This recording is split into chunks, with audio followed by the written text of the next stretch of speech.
Hello! Welcome back to my channel home made healthy delights.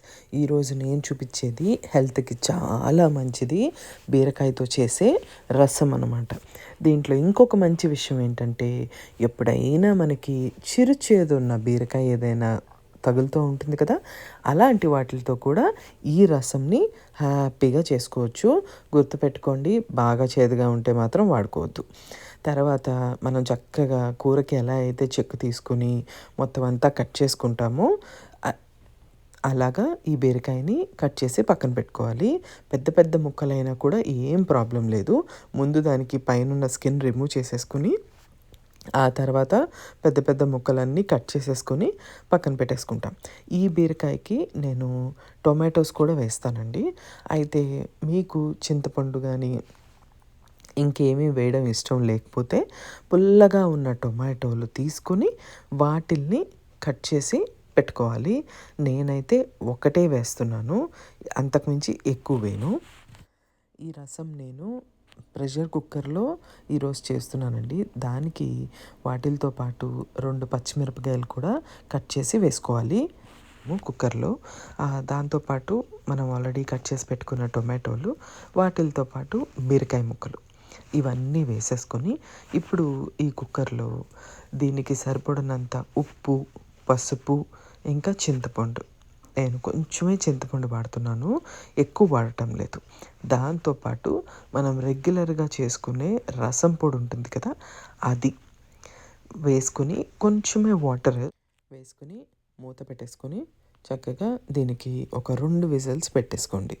మామూలుగా stove మీద ఉడికించకూడదా అని మీరు అనుకుంటారు, అలా కూడా చేసుకోవచ్చు, ఏం పర్వాలేదు.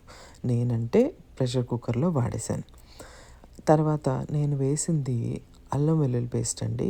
ముందైనా వేసుకోవచ్చు, మనం తర్వాత అయినా వేసుకోవచ్చు.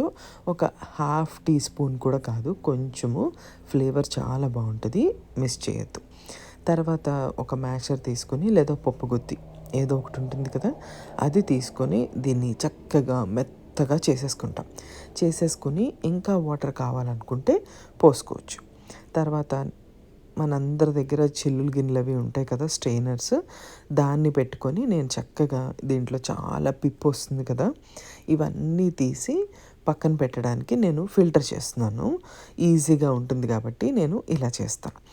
ఇప్పుడు ఫిల్టర్ చేసేసిన తర్వాత దీన్ని పక్కకు పెట్టేసుకొని ఈ రసంని స్టవ్ మీద పెట్టుకొని ఈలోపు నేను తాలింపు వేసుకుంటానండి.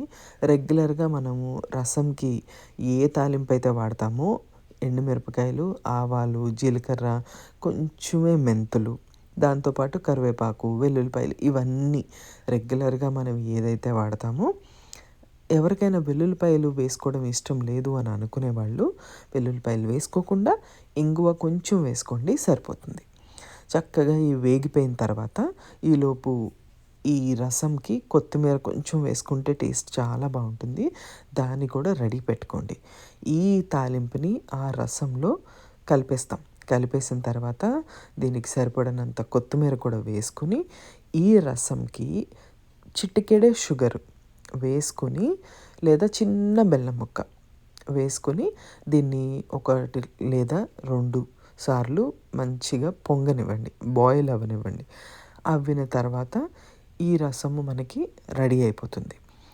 అప్పుడు మనము స్టవ్ కట్టేసుకోవచ్చు. ఈ రసంకి మంచి కాంబినేషన్ ఏదైనా మసాలా కూర, లేదు అంటే ఏదైనా నాన్ వెజ్, చాలా బాగుంటుంది. మీరు తప్పకుండా ట్రై చేసి నాకు కమెంట్ సెక్షన్లో చెప్పండి.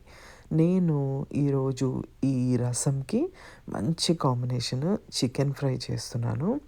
ఈ చికెన్ ఫ్రైతో తింటే కూడా చాలా బాగుంటుంది. నేను చెప్పినట్టు చేసుకోండి, ఇది హెల్త్కి కూడా చాలా మంచిది.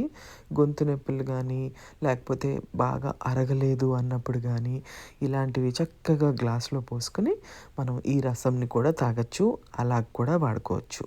Thank you so much for watching. Bye.